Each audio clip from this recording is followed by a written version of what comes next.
Buenos días, mi nombre es Jacqueline Estefanía Chipía, yo estudié licenciatura en Biología y actualmente estoy en tercer semestre de la maestría de Ciencias del Procesamiento de la Información. Bueno, mi conferencia se llama Genética Evolutiva. Cabe mencionar que esta presentación aborda conceptos básicos que se van a relacionar con nuestro taller y teorías que son clave para comprender el funcionamiento del taller. Y bueno, esta exposición es un poco larga, por lo que les pido de ayuda que en algunas diapositivas participen. Les voy a hacer unas preguntas y pues esto hace que sea más amena la presentación y menos pesada.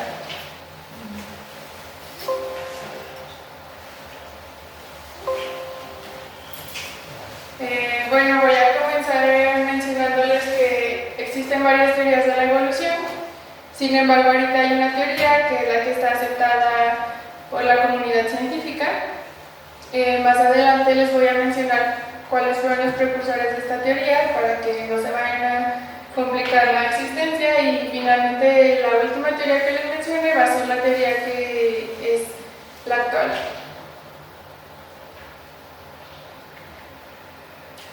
Bueno, existe realmente una evolución. En el siglo XVIII y anteriormente a este siglo, todos creían, bueno, la mayoría creía que realmente no existía una evolución.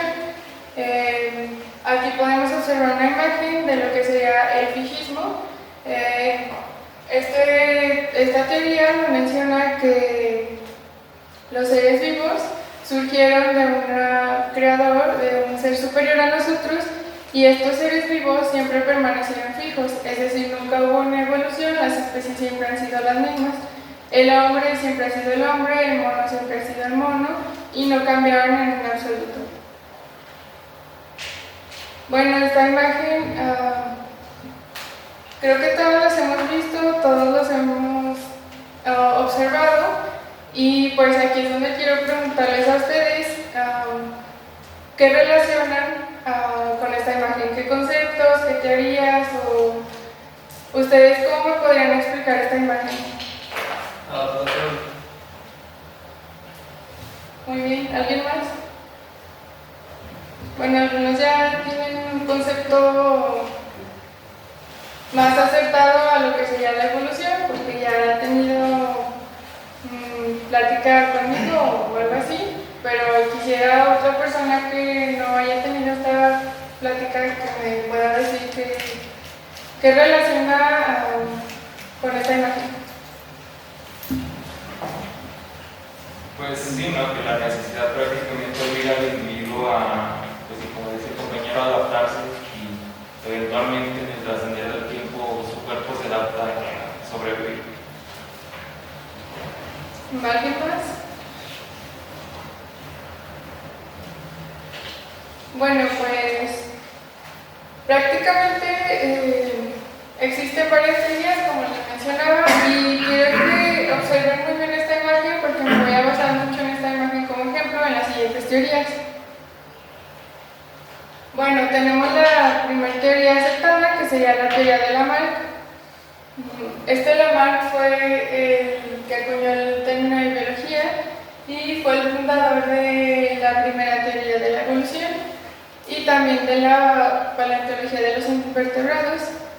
Bueno, él dijo que la necesidad crea el órgano, es decir, como observamos en la imagen anterior y como su compañero mencionó anteriormente, la jirafa necesita alcanzar las ramas, por lo tanto va a esforzarse en estirar su cuello y el cuello por lo tanto le va a crecer y va a poder obtener las hojas.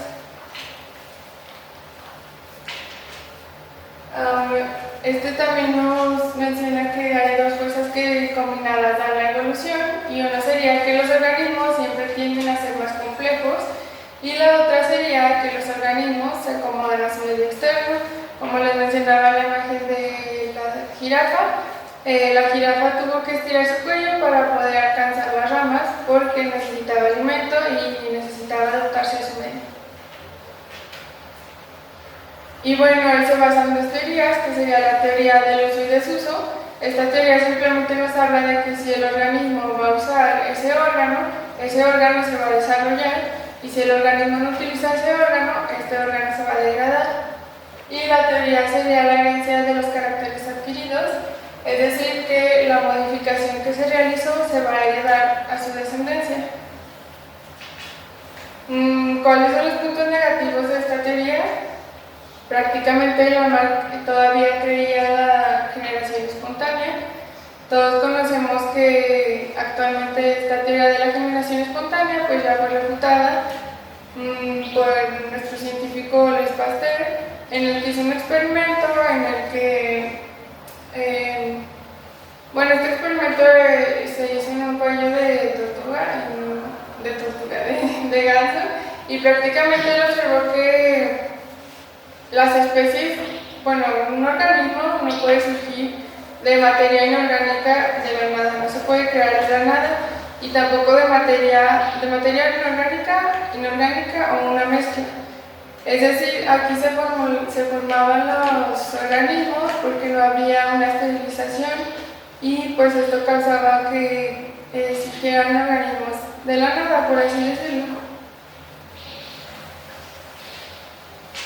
Y bueno, otra refutación fue por el científico biólogo August Weismann, en el que realizó un experimento con 22 generaciones de ratones. A cada uno de ellos les cortó la cola y los reprodujo, y al final se daba cuenta de que sus hijos seguían naciendo con cola, es decir, no nacían sin cola ni con la cola cortada, siempre nacían con cola. Entonces ahí fue cuando observó que realmente la evolución no se da en un organismo ni en la vida de un organismo.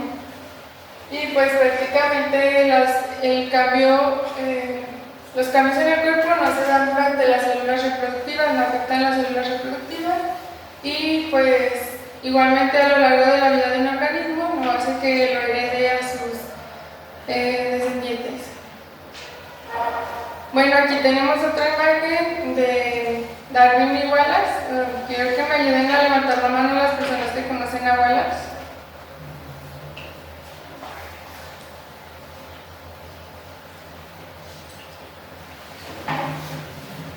Bueno, creo que casi nadie lo conoce. Actualmente todos conocemos que Darwin es el padre de la biología evolutiva, ¿no? Todos conocemos a Darwin, todos conocemos su teoría, por así decirlo. Bueno, existió otro científico llamado Alfred Wallace.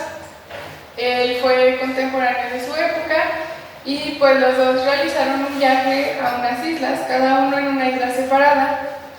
Y pues los dos empezaron a hacer sus conclusiones, sus observaciones, y Darwin y Wallace realizaron un libro. Sin embargo, Darwin no se animaba a publicarlo porque pues estaba en contra de la religión completamente y temía lo que iban a decir los demás de él. Y pues le llegó el rumor de que a Wallace le llegó el rumor de que Darwin tenía un libro muy semejante al suyo. Y pues ya Wallace le mandó su libro a Darwin, y pues ahí Darwin pudo observar que era prácticamente sus conclusiones, que si no lo publicaba él, pues iba a llevar todo el crédito a Wallace, porque pues era muy similar. Y al final Darwin se animó a publicarlo, y por lo tanto Darwin siempre ha sido como el llamado padre de la biología evolutiva y el fundador de esta teoría, pero también es importante mencionar el trabajo que hizo Wallace, ya que fue una colaboración, y pues sin él Darwin no se hubiera animado a abordar su trabajo. Bueno, ya después de esta historia me voy a adentrar más a lo que sería la teoría de Darwin. Bueno, aquí en esta imagen podemos observar 4 especies de pinzones, que fue prácticamente los pinzones que Darwin estudió. Y bueno, en el pinzón 1 podemos observar un pinzón con un pico más duro y grande.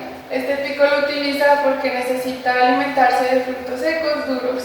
Entonces esto le ayuda a poder masticarlos, a poder digerirlos.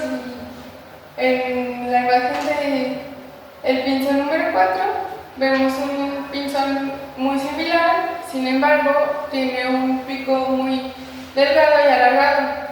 Esto es porque necesita adaptarse a sacar los insectos del sustrato y por eso tiene este pico tan fino. En esta gráfica, en esta imagen podemos observar cómo las especies se van adaptando de acuerdo a sus necesidades y a su medio. Se basaba prácticamente en 4 puntos. Primero sería la variación. Todos los miembros de una especie son diferentes entre sí, tienen diferente morfología, fisiología y comportamiento. Nos vamos a la imagen de las jirafas. Si vieron en la imagen de las jirafas, había unas jirafas que tenían el cuello corto y otros tenían el cuello más largo. Las que tenían el cuello más largo sí podían alcanzar las ramas. Bueno, prácticamente lo que Darwin nos dijo es que la jirafa a lo largo de su vida no le va a crecer el cuello. Las jirafas que van a sobrevivir y van a poder adaptarse son las jirafas que tienen el cuello largo. Y bueno, prácticamente también hay una sobreproducción. Tienen más hijos de los que pueden sobrevivir. Y pues no sé si han observado que hay organismos que tienen muchas más crías de las que viven. Por ejemplo, los pájaros pueden llegar a tener como 5 crías, pero pues uno se cae, uno ya no le da el alimento a sus padres, uno se lo roba otra ave más grande. Entonces por eso hay una sobreproducción.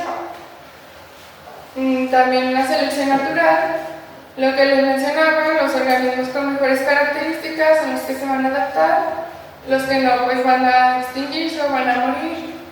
Y la lucha por la existencia, estos van a competir por recursos, por no ser depredados o por el territorio propio.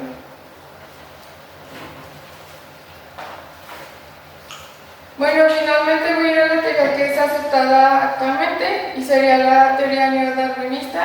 Esta teoría se vio por la necesidad de ajustar algunos puntos que no estaban conformes con la teoría de Darwin, y pues prácticamente es que Darwin no nos explicaba cómo aparecían las variaciones, es decir, él sí decía que las variaciones se presentaban en una población y pues que el organismo evolucionaba, pero no podía decir cómo es que se daba esta evolución.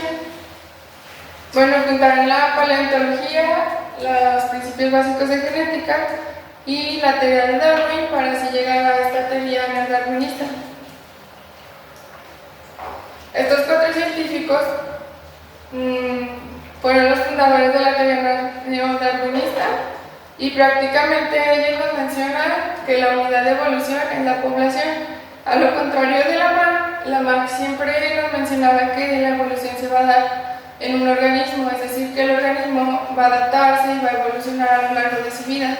Aquí estos 4 científicos nos mencionan que pues no es cierto, o sea, en realidad se da una evolución a un nivel poblacional.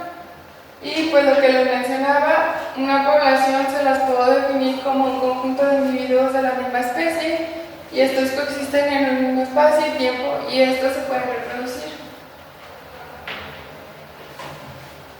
Bueno, también nos hablan de la variabilidad genética. Esta se da prácticamente por 2 aspectos, que sería la mutación y la recombinación sexual. Y pues la mutación se extiende a través del gen a la población y la recombinación sexual se va a dar en la meiosis. Más adelante les voy a mencionar este proceso de división celular. Y la variabilidad genética nos menciona que no se crean nuevos genes, solamente se combinan. Dentro de la selección natural, también nos menciona que la adaptación es una consecuencia de la selección natural y siempre sobreviven los organismos que están mejor adaptados. En la especiación este es un proceso biogeográfico y prácticamente es un aislamiento geográfico de una especie a otra, y pues este proceso permite la diversidad. Es decir, si se presentan ejemplares de la misma especie en un país y luego se presentan en otro, van a tender a tener características diferentes porque se van a adaptar en su medio. Y pues finalmente esta transición se da a lo largo del tiempo, son graduales y pueden seguir una múltiples direcciones. Lo que les menciono no se da en la vida del organismo, se da gradualmente a lo largo de los años. Bueno, ya para hacer un resumen de lo que sería nuestra teoría, la teoría tiene una selección natural, una deriva génica, una mutación y una migración. Estos 4 factores es lo que nos va a causar una evolución. Y bueno, en esta imagen también les quiero preguntar qué tenemos en común todos estos organismos.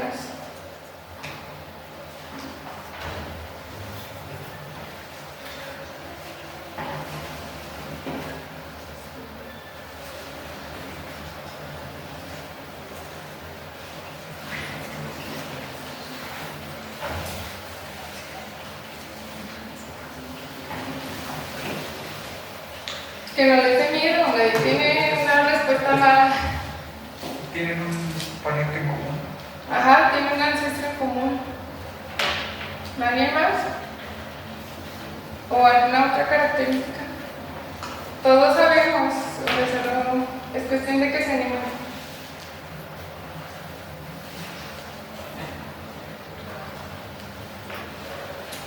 Bueno, creo que siguen dormidos, ¿verdad?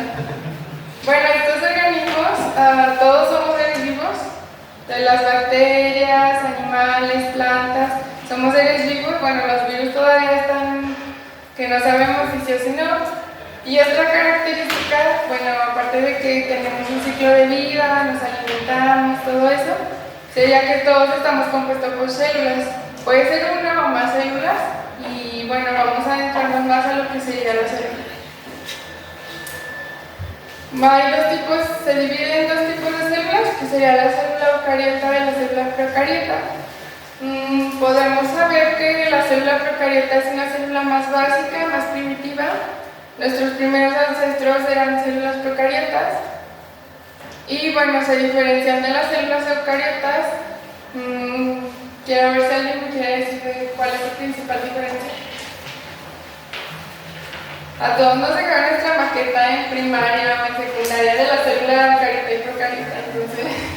La procariota no tiene un núcleo. No tiene un núcleo bien definido, ajá. Aquí en la imagen también podemos observar, se pueden apoyar en la imagen.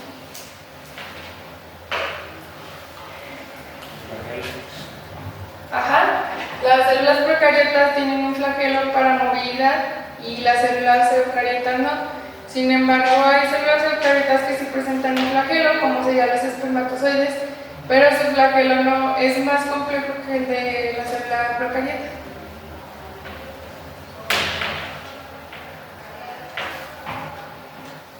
Bueno, la célula procariota, como bien lo mencionaron, no tiene un núcleo bien definido y su ADN está disperso, o bueno, su material genético está disperso.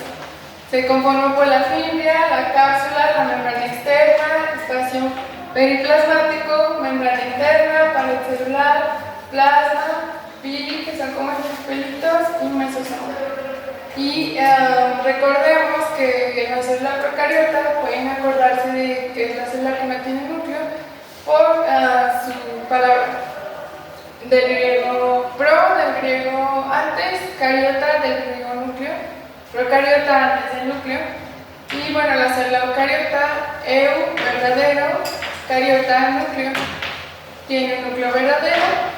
Aquí en la imagen observamos una célula que está mucho más organizada que la procariota. Este tiene un retículo endoplasmático rugoso y uno liso, membrana plasmática, aparato de Golgi, ribosoma, citoplasma, lisosoma, mitocondria, núcleo, nucleolo, centriolos y microtúbulo. Bueno, en esta imagen se ve cómo se desarrolló una célula procariota a una eucariota. Y pues antes no conocíamos el origen de la célula eucariota. Como les mencionaba, las células primitivas fueron las procariotas, y se presentó una científica llamada Lynn Margulis. Esta científica creó una teoría que se llama la teoría de endosimbiosis seriada, que pues prácticamente en resumen, esta teoría menciona que una célula fagocita a otra célula procariota o a otro organismo simple, como sería una alga, y pues así se fue adaptando a ser una célula eucariota.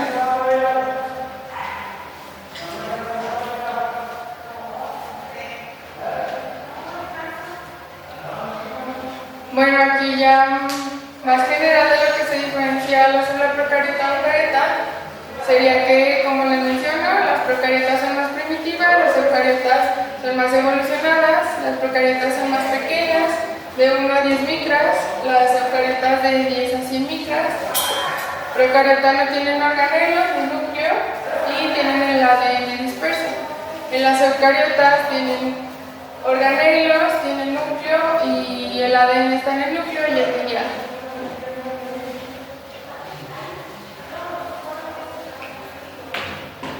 Bueno, ya en esta diapositiva observamos más a fondo lo que sería una célula eucariota. Recordemos que la célula eucariota también se divide en célula animal y vegetal. Nosotros vamos a ver una célula vegetal por cuestiones de nuestro enfoque de estudio. Nosotros queremos estudiar más a fondo lo que sería pues, la especie de Homo sapiens sapiens, entonces no nos vamos a ir a las plantas. Bueno, aquí observamos lo que les mencionaba en las diapositivas anteriores. El núcleo, la célula eucariota se conforma por cromatina, cromosoma, nucleolo, nucleoplasma, poros nucleares, membrana interna, externa, y todo esto forma la envoltura nuclear. Aquí podemos observar los cromosomas y pues dentro de los cromosomas lo que sería el ADN. Aquí nos menciona que el ADN también se encuentra en el núcleo, sin embargo también existe un ADN mitocondrial.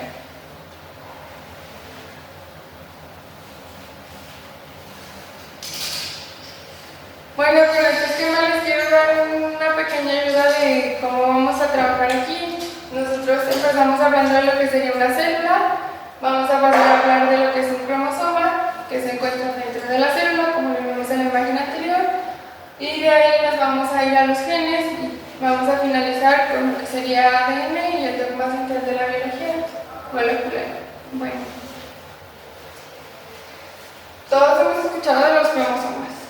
No sé si preguntarles si alguien me quiere decir qué es un cromosoma o cómo lo relacionan. Está en la pantalla, pero después si alguien me quiere ayudar. ¿Por qué es tan importante los cromosomas en el cuerpo? Porque pues ahí están involucrados lo que es el ADN. ¿Alguien más?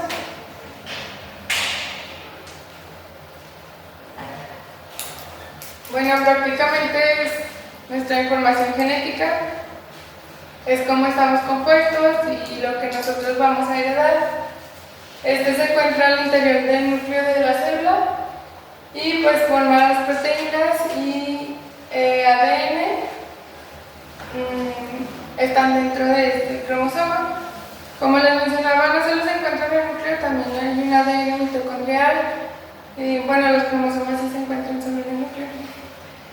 Y bueno, en condiciones normales hay 23 pares, en total serían 46 cromosomas.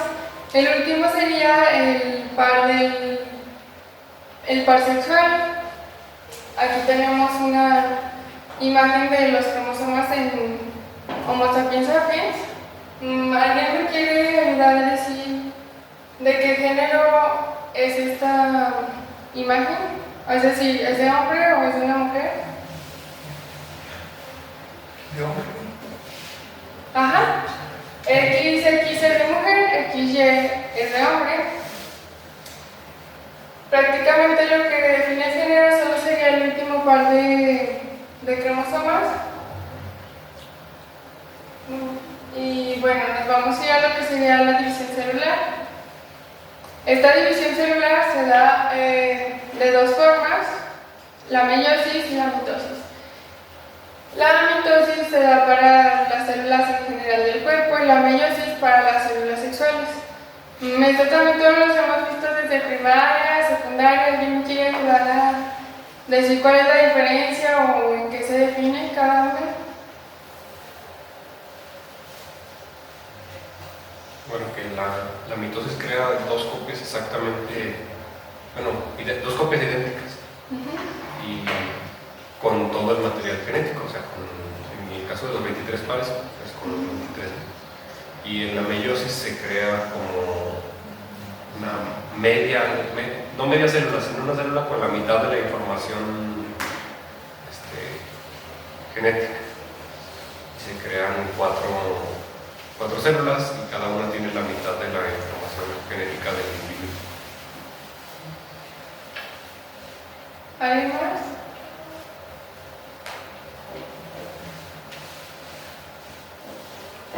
Bueno, si en algo general sí estaba correcto. La mitosis, como les mencionaba, es la división celular de todas las células del cuerpo, excepto las células sexuales. Bueno, otra cosa es de que de una célula diploide, es decir, que se encuentra en pares, se van a crear dos células diploides, o sea, es decir, se van a crear dos células idénticas, no hay recombinación genética, simplemente, como quien lo dice, se van a regenerar. En la meiosis, pues se va a dar una combinación genética, una combinación sexual, y pues de célula diploide se van a crear 4 células haploides y van a estar combinadas. Bueno, más adelante se los voy a mencionar más detalladamente porque en este taller pues se va a basar mucho en lo que sería la meiosis, entonces es importante que pues le pongan atención. Yo sé que este tema es un poco tedioso, pero pues les va a ayudar mucho a comprender más el funcionamiento. Bueno, este esquema es muy general a lo que vamos a trabajar en la mitosis. Se conoce también como cariocinosis. Y bueno, comienza por 4 fases, que sería la profase, metafase, anafase y telofase. Como lo mencionaba su compañero, de una célula van a surgir 2 células idénticas. Y pues el citoplasma de los organelos se divide para crear sus 2 células hijas. Aquí en esta imagen observamos que existe una regeneración celular por medio de la mitosis. De una célula madre surgen 2 células hijas ya renovadas.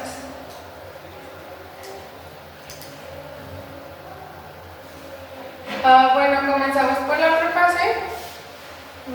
Primero los cromosomas en estado de cromatina se condensan y el núcleo se va a desintegrar.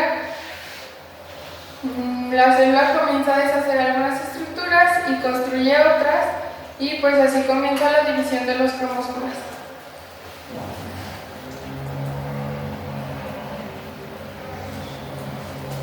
Los centriolos se van dirigiendo hacia los polos y se forma lo que sería el uso mitótico. Este uso mitótico solamente son estructuras hechas de microtúbulos, fibras, y son parte de lo que se llamaría esqueleto de la célula. Este tiene como la función principal organizar los cromosomas y pues los mueve durante la mitosis, y la meiosis también se va a presentar. Vamos a seguir con la metafase. Aquí simplemente los cromosomas se van alineando a lo que sería el ecuador, o también se puede llamar placa metafásica, y pues prácticamente es todo lo de la metafase. En la agrafase las cromatinas se van a separar y las cromatinas se van dirigiendo hacia los polos y finalmente se separan.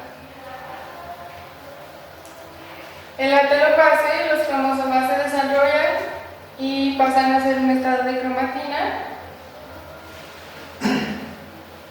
Después va a reaparecer lo que sería la membrana nuclear, pero para cada dos membranas nucleares, una para cada célula. Y los microtúbulos del uso cromático forman un anillo contráctil. Este sería el anillo contráctil. Y finalmente desaparece lo que sería el uso mitótico, acromático.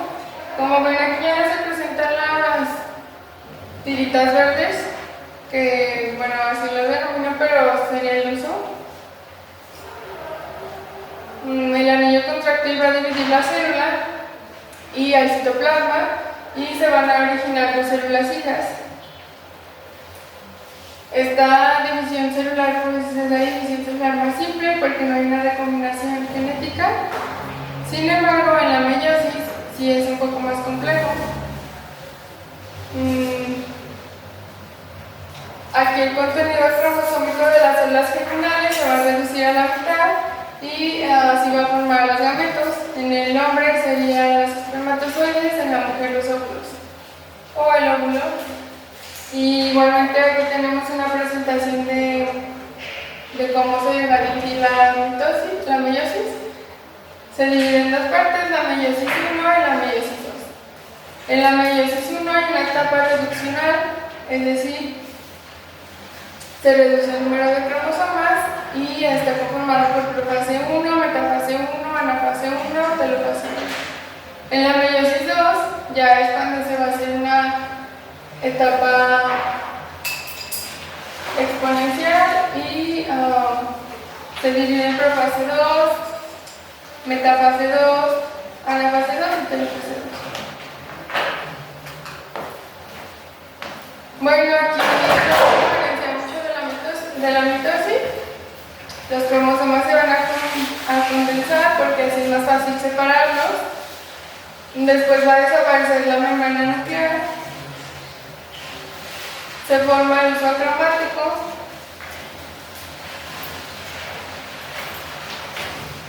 Y ocurre una sinapsis y se forman las tetradas.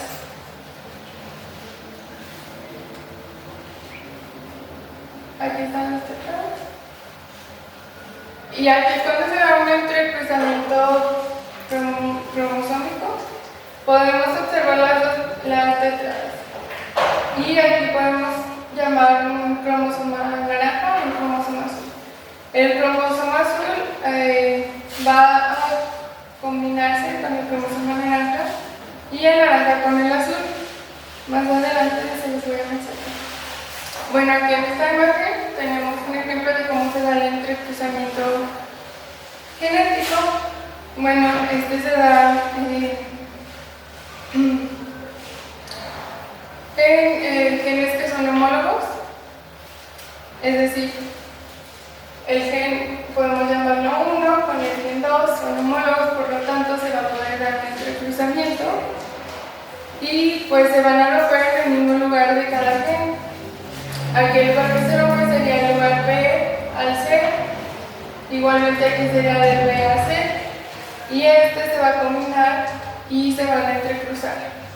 Así es como se comparten o se van a combinar su material genético. Bueno, en realidad este no se da en forma lineal, se da con los cromosomas pegados. Esto solo es para la diapositiva anterior, solo fue como para que pudieran observar más sencillamente cómo se da.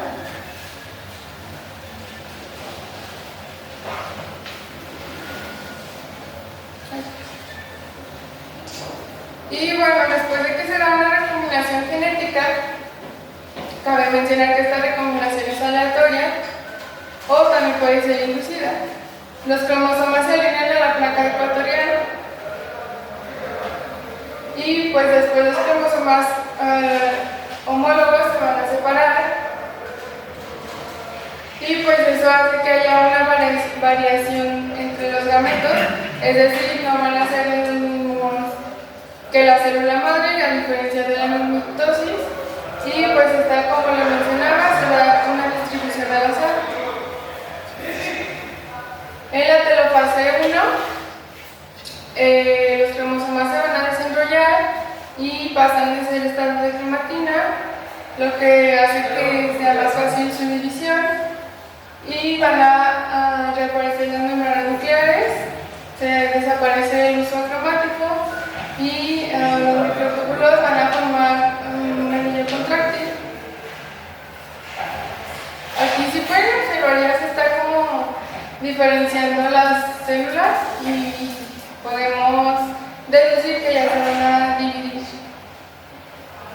Ya en la citocinesis tenemos dos células haploides, es decir, células que no tienen pares de cromosomas.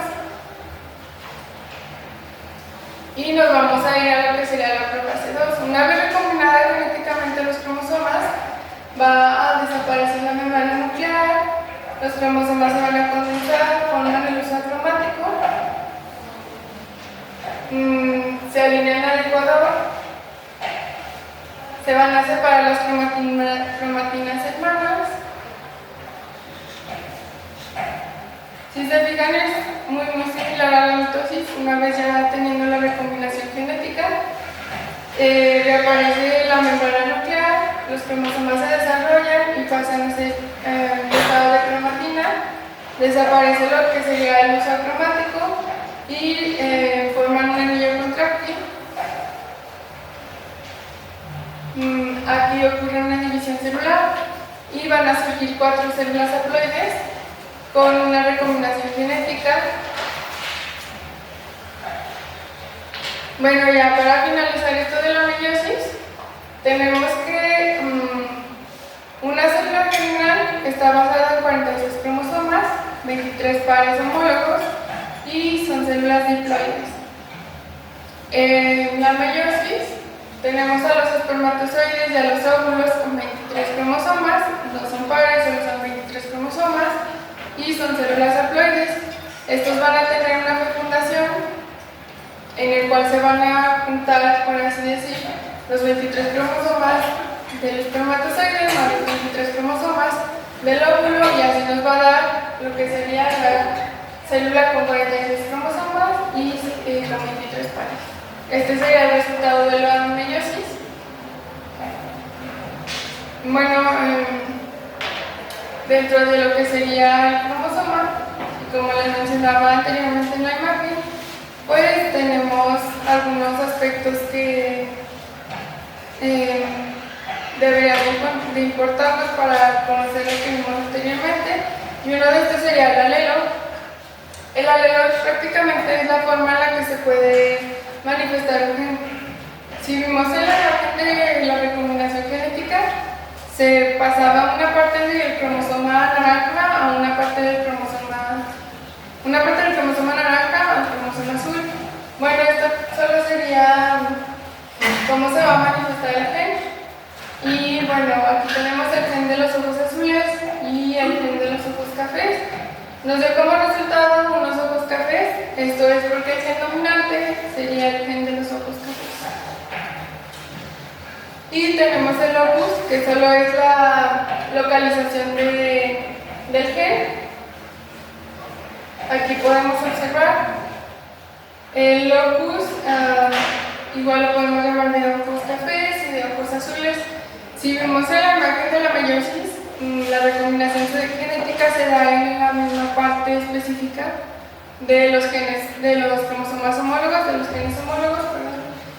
Y pues prácticamente sería en el locus, ahí es donde se daría la recombinación genética. Bueno, aquí también quiero que me ayuden, a ver si ya despertaron, a decirme cuál sería la diferencia entre un genotipo y un fenotipo.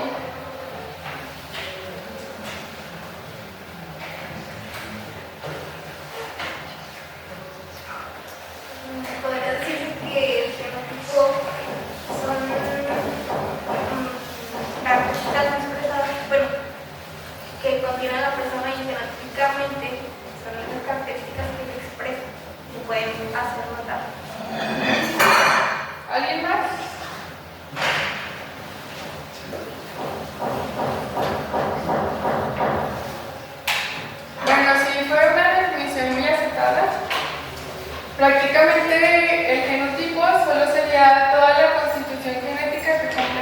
individuo, a diferencia del fenotipo, que en el fenotipo ya serían los caracteres visibles de un individuo. Estos caracteres sería la interacción entre sus genes y el medio.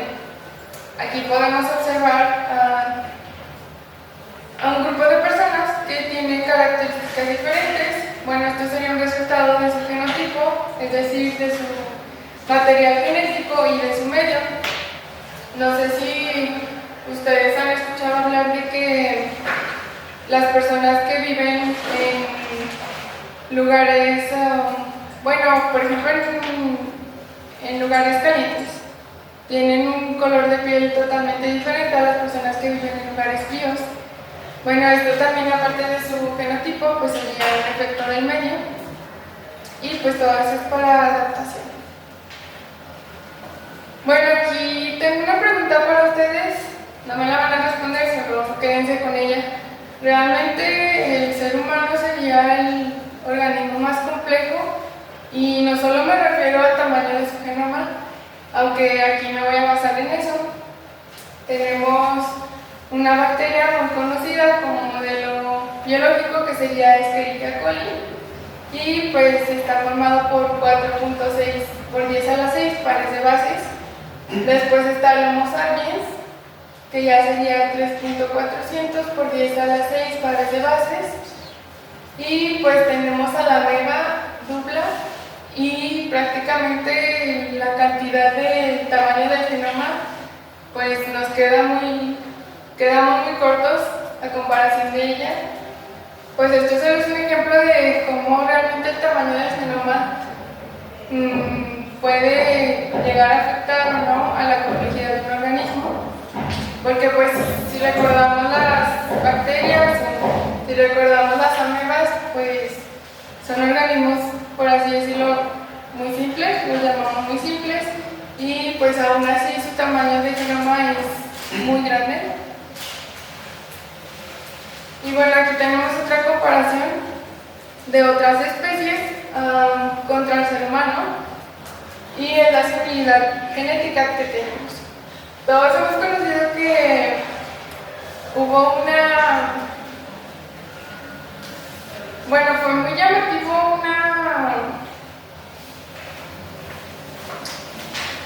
se me fue la palabra, pero estuvo mucho de moda la diferencia del ser humano contra el simio, y pues en sí contra los chimpancés y todo eso.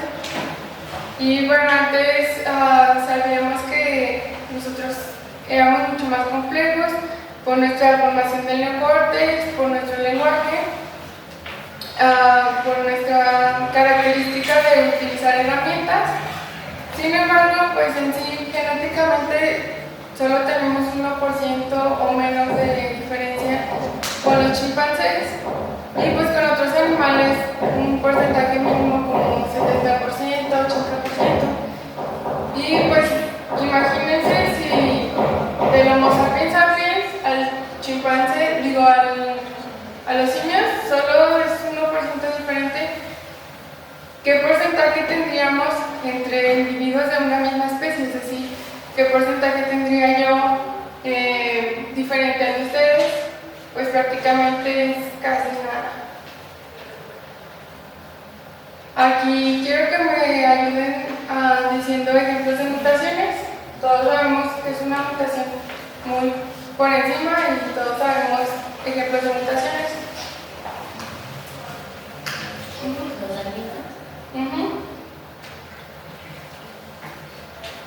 Anímense. Los ojos de color azul. Ajá, sí. Sí, los peligros también. Síndrome de Down.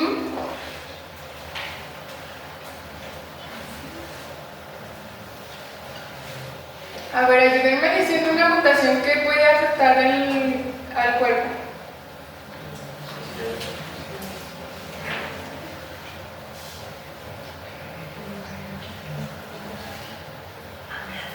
Por ejemplo, esto que mencionabas de los azúcares,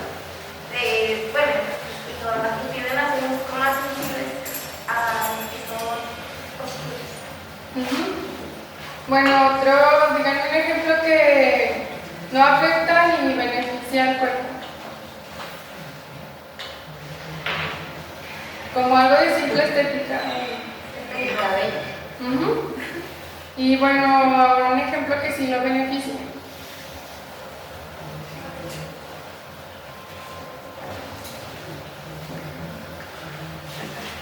La aventura. Ajá. Bueno, yo les voy a dar un ejemplo que no sé si muchos conocen. Levanten la mano a las personas que son intolerantes a la lactosa.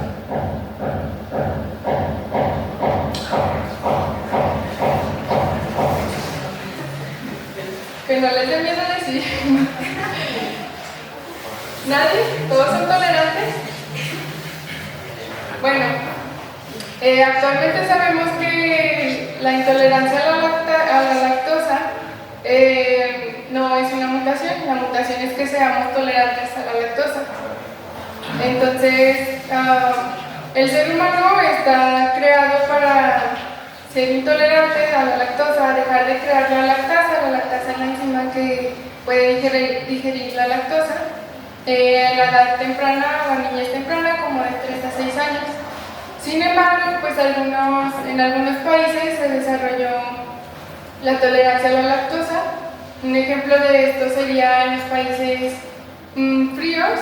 Ellos tendían a tomar leche para poder aguantar el frío y para poder aguantar tiempo sin comer. Entonces, pues sí, la mutación sería que eres tolerante a la lactosa, que produces lactasa.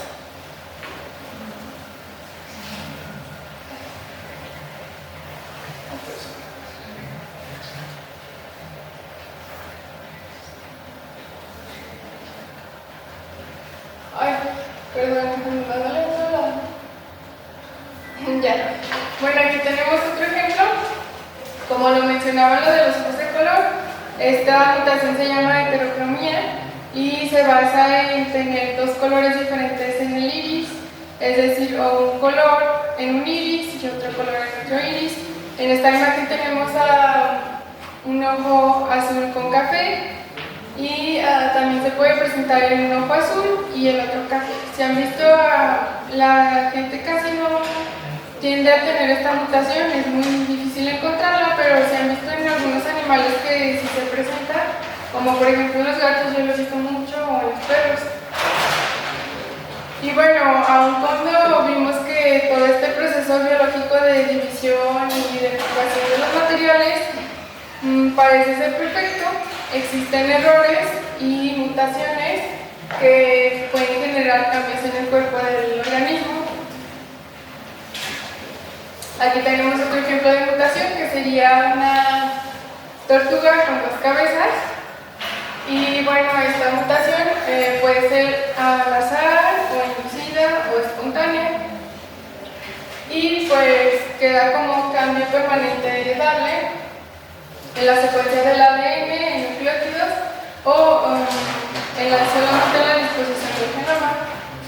Es decir, si esta tortuga llega, o bueno, pongamos la persona que llega a tener hijos, no porque ella tuvo heterocromía, sus hijos van a tener, simplemente esta mutación va a quedar disponible en su ADN de su descendiente. Otro ejemplo, como nos lo mencionaba, es el síndrome de Down. Es una mutación en el cromosoma 21 y pues es la fuente primaria de la variabilidad genética en todas las poblaciones. Como les mencionaba, no es en un individuo, es en poblaciones y la recombinación es lo que crea nuevas combinaciones a partir de, pues de los genes.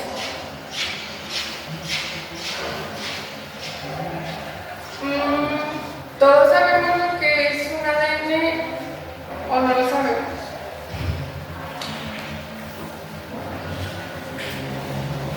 ¿Tienen una idea general de por qué el ADN es tan importante? Porque en todas las revistas científicas salen, bueno, no en todas, ¿verdad? En la mayoría, bueno, en las revistas científicas, biológicas, siempre hablan de material genético, de ADN, de ARN, de proteínas.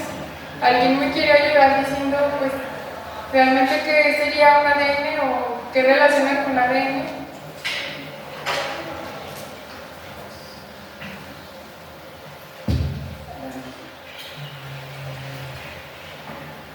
No sean tan callados.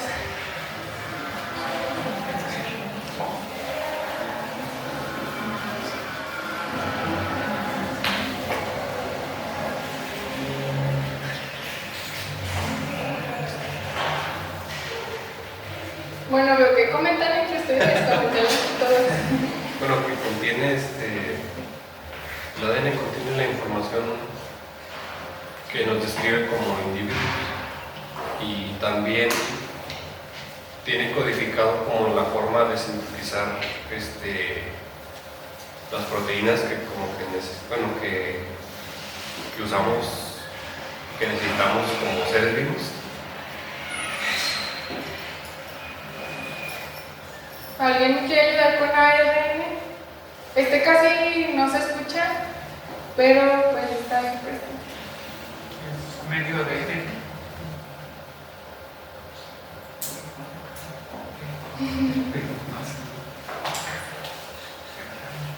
Y bueno, finalmente una proteína. Eso sí lo hemos escuchado mucho en Cadena de aminoácidos. sus funciones y... ¿Mande? Es una cadena de aminoácidos. Ujú. ¿Alguien me quiere decir una función de una proteína? Todos van al gimnasio, todos han escuchado de proteínas. Bueno, ya voy a pasar a lo que sería el dogma central de la biología molecular. Este dogma solamente nos menciona cuál es el mecanismo o cómo sería el mecanismo de transmisión y expresión de la herencia genética. A partir de una molécula de ADN puede presentarse una replicación y se va a formar otra molécula de ADN, o una molécula de ADN puede servir como un molde para formar una molécula de ARN. Cabe mencionar que se utiliza el ADN como un molde en sí para la ARN, no sería como una cadena de ARN se puede traducir en proteína. Más adelante les voy a mencionar las definiciones de cada uno y cómo se relaciona, y pues este dogma se llegó a romper por los retrovirus. No sé si ustedes han escuchado hablar de los retrovirus, y estos retrovirus pueden utilizar un ARN como un molde para generar un ADN. ¿Alguien me quiere dar un ejemplo de un retrovirus? Un ejemplo sería el VIH. No sé si ustedes han escuchado que pues todavía en la actualidad es algo muy complicado, no pueden conseguir la cura ni una vacuna, y pues esto es porque rompe completamente con el dogma central, y pues esos retrovirus son organismos muy complejos y pues se han estudiado mucho, pero todavía no se sabe su mecanismo. Bueno, en esta imagen hemos visto la doble hélice del ADN.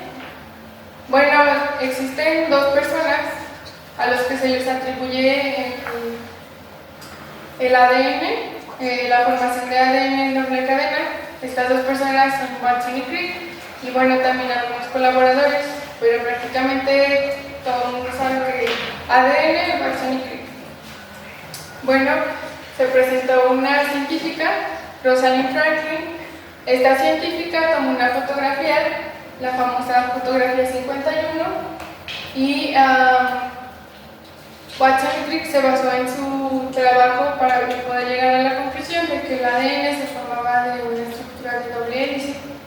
Rosalind Franklin basó su vida al estudio del ADN en general, y pues de tanta radiactividad que tuvo de rayos X para poder fotografiarlo, pues ella falleció y no pudo llegar a la conclusión de que pues el ADN tenía una estructura helicoidal, Y pues el premio Nobel se lo llevó Watson y Crick porque no se podía otorgar un premio Nobel a una persona fallecida, no más de 3 personas.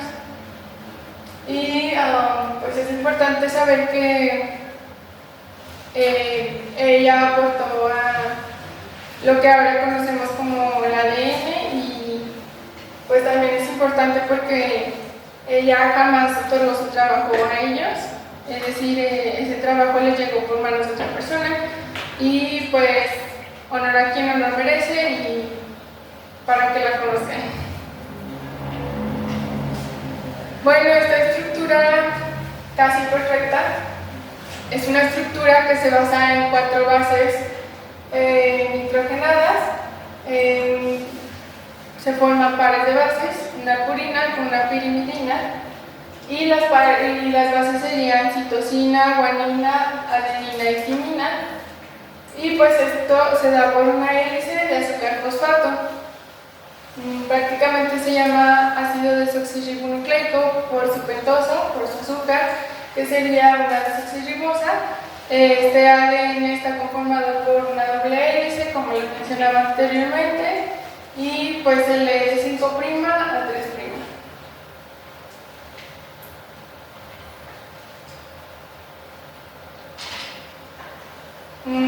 Bueno, el ARN, este no es muy común conocerlo, no sé, en las escuelas casi no hablan del ARN, sin embargo el ADN en sí solo no puede realizar muchos mecanismos genéticos, por lo cual se presenta el ARN, que es un ácido ribonucleico. Es una cadena simple, tiene 4 bases y ya no están unidas por pares, solo sería citosina, guanina, adenina y uracilo. Si se fijan, uracilo no aparecía en el ADN y pues esto sería también una diferencia del ADN al ARN. Y también tienen columnas de azúcar fosfato y en el GIF se puede observar los diferentes tipos de ARN, es decir, el ARN se puede presentar de diversas formas y tiene funciones diferentes dependiendo de su forma.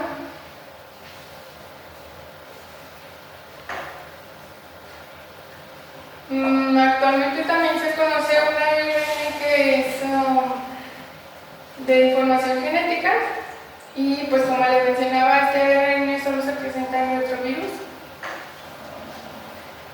Y les voy a hacer una analogía de lo que sería pues el dogma central de la biología molecular o por qué se presenta el ARN y por qué la proteína, por qué el ADN. Tenemos el ADN como una escritora y todos sabemos que esa escritora en su mente tiene las historias, tiene un cuento, tiene una novela.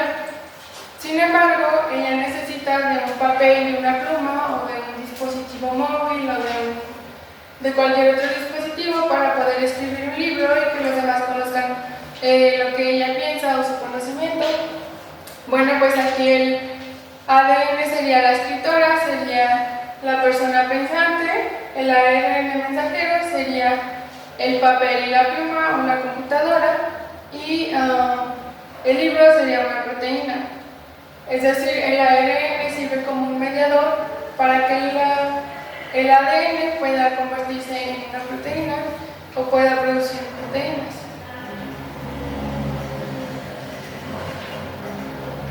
Bueno, ya finalizando con lo que sería el aminoácido, estos se presentan como moléculas orgánicas, tienen un grupo amino, este sería el grupo amino, y un grupo carboxilo en su extremo. Estas tienen diferentes funciones y unos ejemplos podrían ser la transmisión nerviosa, la biosíntesis de porfinas, purinas, pirimidinas y urea. Estos participan en las funciones celulares. Y para terminar, algunos de ustedes ya llevaron la materia de bioinformática. Entonces, no sé si alguien me quiere ayudar mencionando en general qué sería esto y cómo funciona.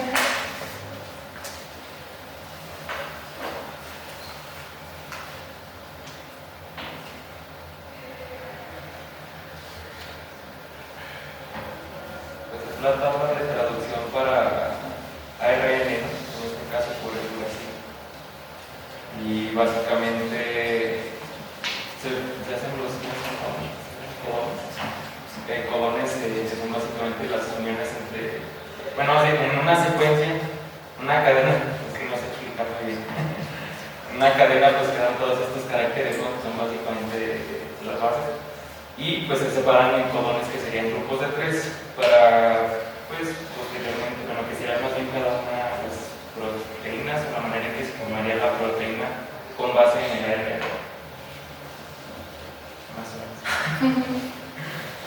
¿De algo general? ¿Alguien más?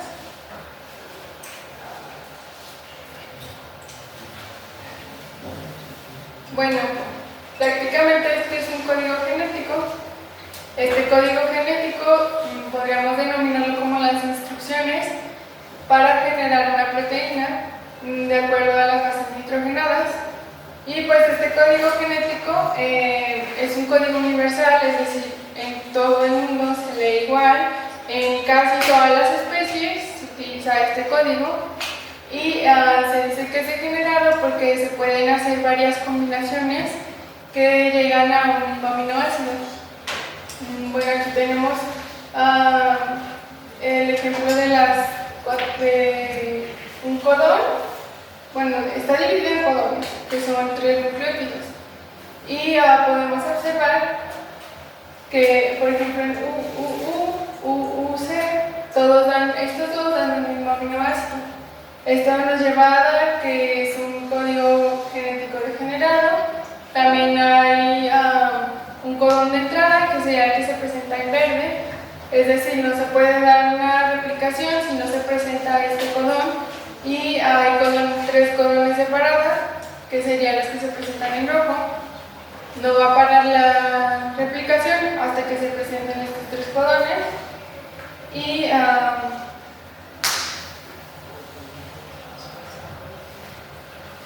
pues prácticamente sería todo.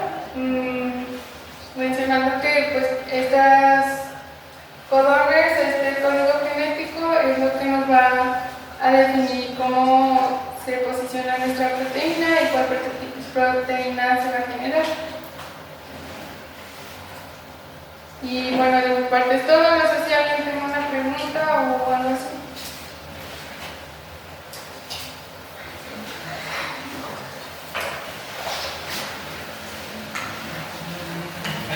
Bueno, si alguien tiene alguna pregunta o alguna parte no quedó clara, quieren que se refuerce, nos dicen. Con confianza, ¿eh?